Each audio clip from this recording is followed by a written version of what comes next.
안녕하십니까. 연세대학교 강남세브란스병원 신경과 정유환입니다. 이번 시간에는 뇌졸중의 치료, 이것이 다른 혈관 질환과 어떤 공통점이 있고 차이점이 있는지에 대해서 말씀을 나눠보고자 합니다. 이번 시간에는 뇌경색의 예방과 그리고 뇌경색의 초급성기 치료, 그리고 급성기 치료, 그리고 2차성 뇌경색 예방에 대해서 알아보도록 하겠습니다. 먼저 뇌경색의 1차 예방에 대해서 말씀드려 보겠습니다.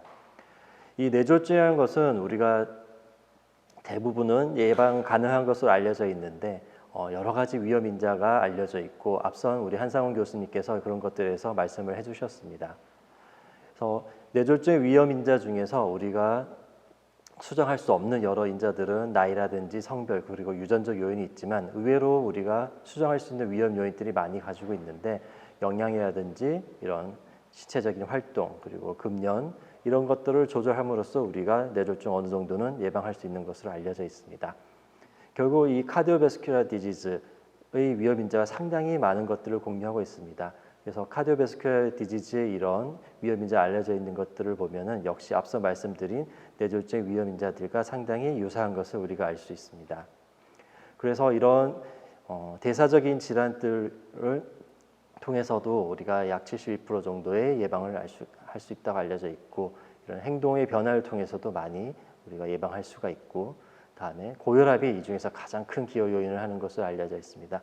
이런 것들을 다 종합했을 때 약 88% 정도로 우리가 이 기여 요인들이 뇌경색의 발생에 우리가 기여하기 때문에 이런 것들을 컨트롤함으로써 예방을 할 수 있는 것으로 알려져 있습니다. 그럼 이렇게 많은 예방 노력을 했음에도 불구하고 뇌경색이 왔을 때 그럼 우리가 어떻게 치료해야 되는가에서 말씀드려 보도록 하겠습니다. 크게 초급성기 치료는 정맥내 혈전 용해술과 동맥내 혈전 제거술이 있습니다. 정맥내 혈전 용해술은 우리가 이미 잘 알려져 있습니다. 3시간 이내 혈전 용해를 투여했을 때 여러 가지 신경학적 후유증을 줄일 수 있는 것으로 알려져 있습니다. 하지만 예전에는 이제 80세 초과라든지 당뇨 또는 이전에 스트로크 히스토리를 가지고 있는 환자에 대해서 제한적인 에비던스 때문에 이런 것에서 진료 지침상에서 충분히 권유하고 있지 못했으나 최근 여러 가지 연구들과 근거들이 뒷받침됨으로써 이들에 대한 질환들의 적응증도 확대되고 최근에는 이제 4시간 반까지 정맥 혈전 용해제를 투여할 수 있게 되었습니다. 이런 정맥 혈전 치료제는 시간 굉장히 이 치료 효과가 타임 디펜던트하기 때문에 가능한 빨리 하는 것을 추천하고 있고 2019년도 이 가이드라인 업데이트에서는 이런 것들을 뉴 레코멘데이션을 추가할 정도로 신속한 치료의 중요성이 강조되고 있습니다. 그래서 마이크로블리드가 우리가 출혈성 위험을 조절하면서 알려져 있지만 TPA를 쓸 경우에는 이런 것을 확인하기 위해서 MR 찍는 것을 그래서 시간 제한되는 것을 우리가 권유하고 있지 않고 또 여러 가지 이후에서 4시간 반 이후에 이제 발견된 환자라 하더라도 디퓨전 포지티브, 플레어 네거티브인 이런 환자에 있어서는 우리가 시간이 지났다 하더라도 써보는 것을 고려해 볼 수 있다고 해서 새로운 약의 적응증이 확대되고 있습니다. 이런 것들은 TPA가 우리가 180분에 사용했을 때와 270분에 사용했을 때 이런 굿 아웃컴의 아즈 레이쇼가 차이가 많이 나기 때문인데 옆에 이 그림에서 보시듯이 90분 이내 투여했을 때 이 MRS는 우리가 신경학적 그러니까 아웃컴에 있어서의 지표인데 0점인 경우에는 정상인 것이고 6점이 있을 때는 사망했을 경우입니다. 그래서 점수가 낮을수록 좋은 건데 굿 아웃컴은 0, 1, 2점일 때 이제 굿 아웃컴으로 생각하고 있습니다. 그래서 90분 이내 환자에서는 확실히 굿 아웃컴 환자분이 많고 특히 0.1점이 많은 것을 확인할 수 있습니다. 180분일 때도 역시 0점 조금 줄지만 1점이 많고 전체 0, 1, 2를 봤을 때는 많은 것을 확인할 수 있는데 270분만 되더라도 이 비율이 점차 축소되고 있고 270분이 지나서 사용했을 경우에는 거의 컨트롤군과 차이가 없는 것을 확인할 수 있습니다. 그래서 이렇게 빨리 사용할수록 우리가 기대할 수 있는 효과가 큰 약을 할 수 있겠습니다. 다음에 동맥내 혈전 제거술 같은 경우는 이제 여러 가지 디바이스를 사용하게 되는데 가장 많이 하는 것은 우리가 음압을 걸어서 이제 직접 이 혈전에 관을 넣어서 아스퍼레이션하는 흡입해서 제거하는 방법이 있고 또 스텐트 리트리버라고 스텐트를 이제 혈전을 둘러싸서 이것을 이제 잡아서 제거하는 방법이 많이 사용되고 있었습니다.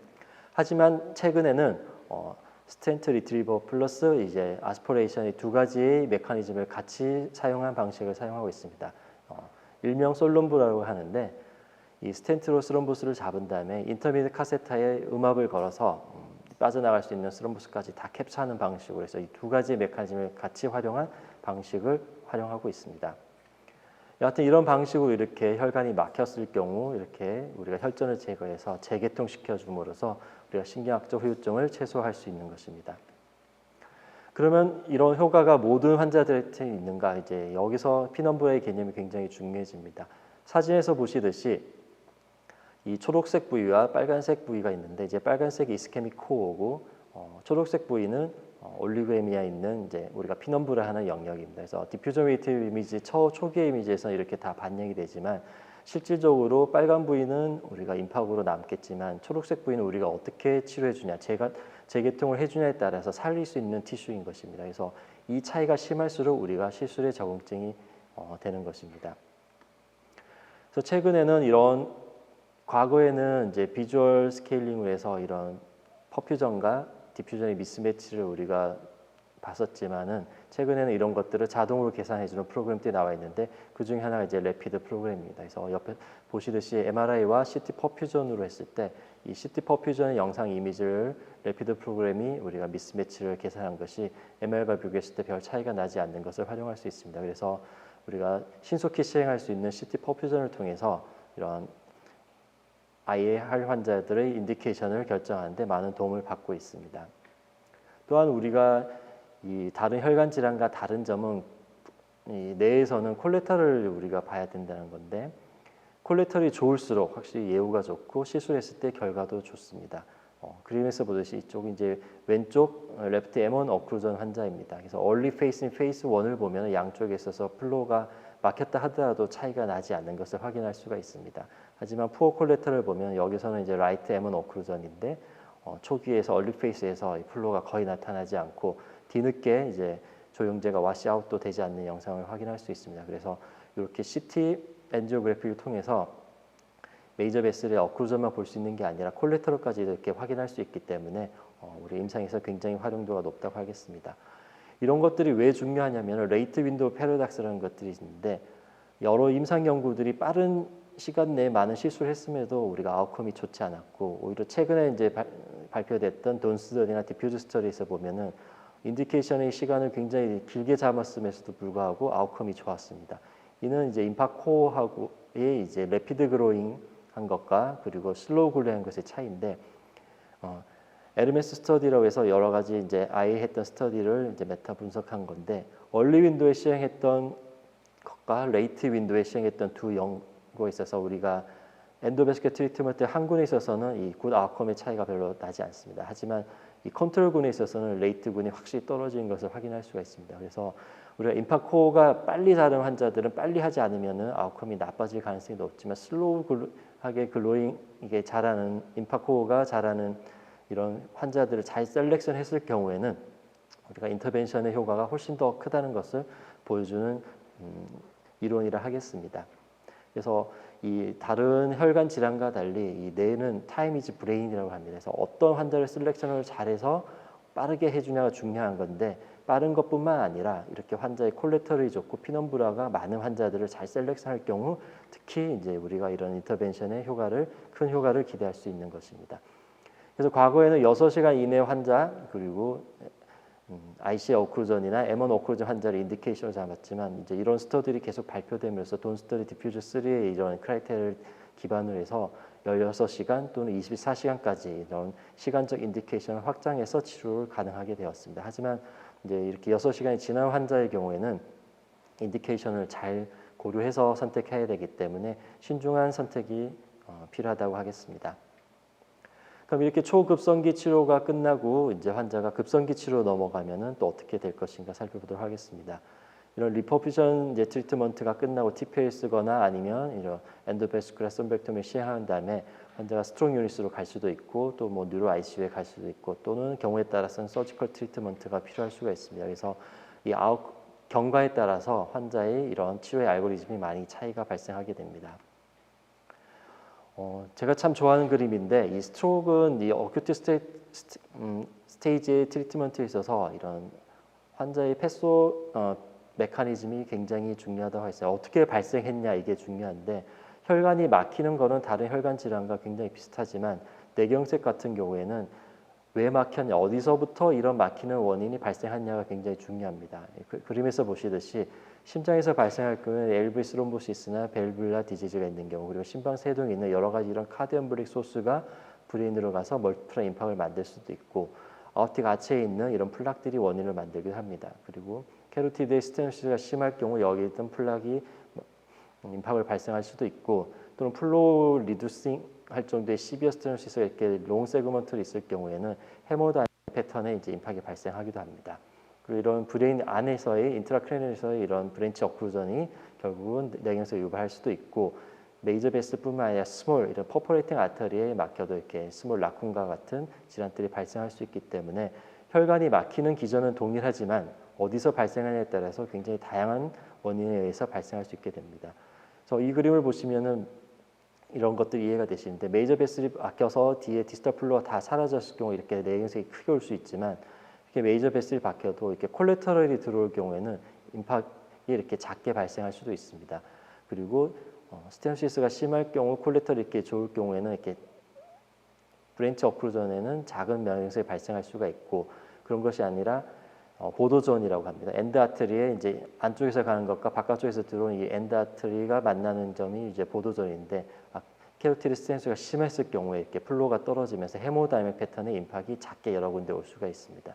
그 외 베슬은 괜찮지만 이제 여러 군데 심장에서 엠볼루스가 스롬보스가 발생했을 때는 이렇게 멀티플하게 발생할 수 있는 것입니다.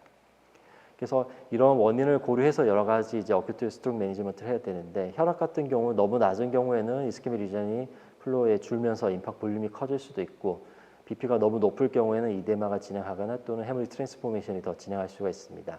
또한 글루코스 컨트롤도 중요한데, 혈당이 높은 것은 이 환자의 예외에 나쁜 것으로 알려져 있는데, 이 기전을 보시면은 이런 티슈 레벨에 애시도시스가 오고 BP 퍼미어빌리티가 증가하게 됨으로써 이런 이데마가 커질 수도 있고, 또 결국 이런 것들이 헤모리 트랜스포메이션을 더 조장할 수가 있습니다. 그리고 플루이드 트리트먼트도 굉장히 중요한데, 비스코티 유지가 굉장히 중요합니다. 그래서 이것이 비스코티가 증가할 경우에 피브린존이 증가하거나 또는 콜레테럴 서큘레이션에 지장을 줄 수 있고, 마이크로 서큘레이션에도 영향을 줄 수 있기 때문에 적절하게 유지해야 되고, 이 하이포볼레미에 올 경우에도 역시 신경학적으로 상태가 나빠지는 것으로 알려져 있습니다.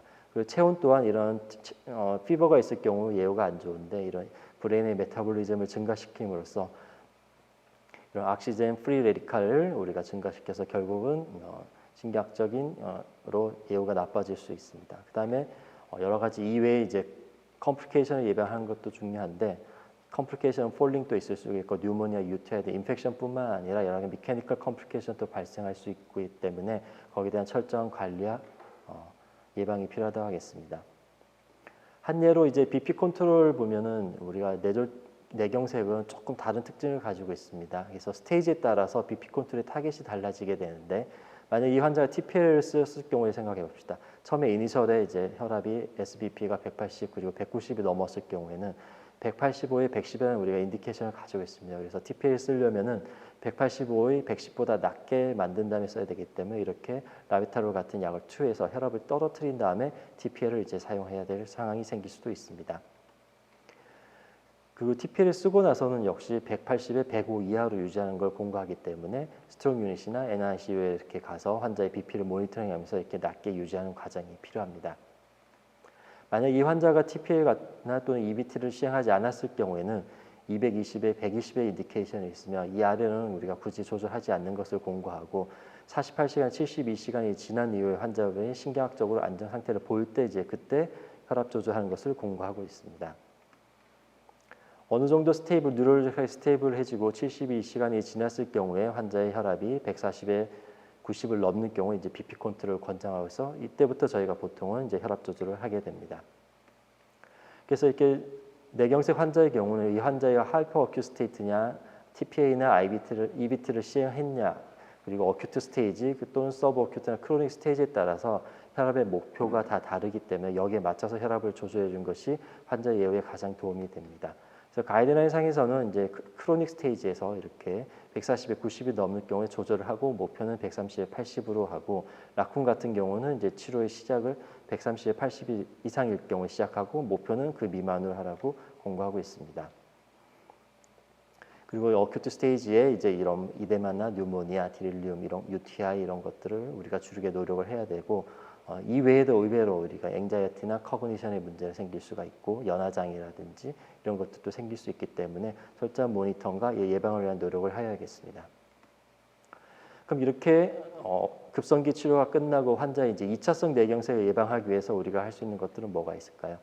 앞선 강의에서도 말씀하셨지만 이 스트로크는 여러 가지가 있는데 출혈성 뇌졸중과 그리고 이제 허혈성 뇌경색이 있습니다. 이 뇌경색의 대부분은 이제 77%는 넌 라쿠나고 약 23%에서 라쿠나고 이렇게 작은 혈관의 문제로 발생하고 있습니다. 하지만 넌 라쿠나 스트로크에서는 여러 가지 카드 엠볼리 그리고 라지 아터리 이런 것들이 있기 때문에 원인이 뭐냐에 따라서 우리가 2차 예방의 전략을 세워야 합니다.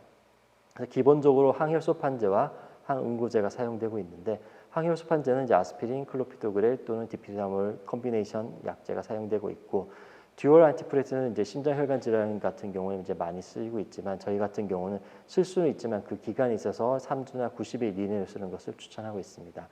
항응고제는 이제 APIP 또는 에이플러터가 있는 경우에는 이제 최근에는 노악을 사용하고 있고 마드 투 시비어 MS나 미케니컬 밸브를 가지고 있는 경우에는 와파린 사용하는 것을 권고하고 있습니다. 안티프레이트는 이렇게 여러 가지 종류가 있고 약에 따라서 다 기전들이 좀 다르기 때문에 환자에 맞춰서 선택하면 되지만 가장 기본적으로 아스피린과 클로피도그렐이 추천되고 있습니다. 듀얼 안티프레이트에 대한 많은 연구들이 진행됐었는데 롱텀 에피커시와 세이프티를 우리가 본 매치 연구나 카리스마 이제 SPS3 연구에서는 이제 블링 리스크 때문에 다 페일했었고 다만 이제 얼리 리커런스를 본 연구에서는 커레스나 페스터, 클레어 스터디를 통해서 이런 단기간에 얼리 리커런스에 대해서는 희망을 보였었고 이런 걸 토대로 해서 이제 쇼텀 팔로우하고 빨리 쓰는 연구들이 이제 찬스와 이제 서브글로벌 리센스 최근에 이제 포인트 연구까지 있었는데 이런 것들을 통해서 우리가 마이너 스트로크 TI 환자 같은 경우는 듀얼 안티프레스를 쓰는 것으로 지금 되고 있고 다만 기간은 이제 90일 이내로 사용할 수 있고 그 외 환자들은 이제 싱글 안티프레스 쓰는 것을 권장하고 있습니다. 그래서 이런 심장혈관 질환과 달리 듀얼 안티프레티를 쓰기는 하지만 기간에 있어서 그리고 중등도에 있어서도 이게 약제의 선택이 달리 권고되고 있습니다. 와파린은 뭐 잘 알다시피 여러 가지 문제점으로 해서 우리가 최근에는 이 아이널 세라피틱 레인지도 굉장히 좁기 때문에 노악이 나오면서 이제 사용이 많이 이제 줄고 있는데 노악은 이제 여러 가지 임상 연구를 통해서 충분한 에피커시와 세이프티를 입증함으로써 최근에는 카르디옴블릭 소스의 경우에는 많이 사용되고 있습니다. 하지만 이제 노악도 와파린과 비교했을 때 GI 블리딩에 있어서는 어느 정도 많이 발생하고 있기 때문에 GI 블리딩을 모니터하는 데 있어서 많은 노력이 필요하다고 하겠습니다. 그 외 2차 예방의 목적 위해서는 이제 그 외 혈관성 위험 인자인 고혈압, 당뇨, 고지혈증 그리고 이제 이런 심방세동이 있을 경우 거기에 맞는 합당한 치료해야 되고 금연도 하셔야 되고 체중 관리 이런 비약물적인 치료의 접근도 반드시 필요하다고 하겠습니다. 예를 들어 콜레스테롤 같은 경우에는 이제 최근에 LDL 타겟이 계속 낮아지고 있는데 유럽 가이드라인 같은 경우에는 이제 55까지 그리고 미국 HA 가이드라인 같은 경우는 이제 70 이하 또는 이제 이니셜의 50% 이상의 감소를 권고하고 있습니다.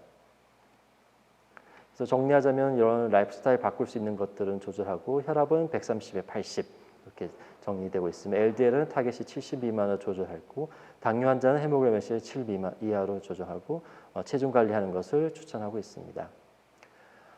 심혈관 질환이나 어느 혈관 질환 다 마찬가지지만 이런 좋은 치료의 선택에 있어서 의사들이 많은 고민이 필요하지만 그 못지않게 또 중요한 것이 환자가 이걸 잘 따라와 주는 겁니다. 이런 라이프 스타일 모디피케이션을 잘 따라와주고 투약 관리를 잘 하고 하는 것들도 또한 중요하기 때문에 이런 여러 가지 방식의 툴을 사용해서 환자의 어디언스를 적절하게 잘 유지하는 것 또한 굉장히 중요하다고 하겠습니다. 정리하자면은 스트로크는 에티올로지가 굉장히 다양합니다. 따라서 여기에 대한 메커니즘을 고려해서 우리가 치료를 선택해야 되고 이런 항혈전제 선택에 있어서도 여러 가지 특징을 고려해서 선택을 해야 됩니다. 그리고 항상 심혈관 질환과 다르게 이 뇌는 블리딩 이슈가 늘 문제가 됩니다. 그래서 이 환자의 어떤 치료 선택에 있어서 리스크와 베너핏의 밸런스를 잘 맞추는 것이 중요하다 하겠습니다. 그래서 혈관 질환이지만 굉장히 많은 부분이 비슷하지만 역시 또 다른 질환이 스트로크가 아닐까 생각합니다. 네, 짧은 시간이었지만 이 뇌졸중과 다른 혈관 질환의 치료에 있어서의 비슷한 점과 차이점에 대해서 말씀드렸습니다. 경청해 주셔서 감사합니다.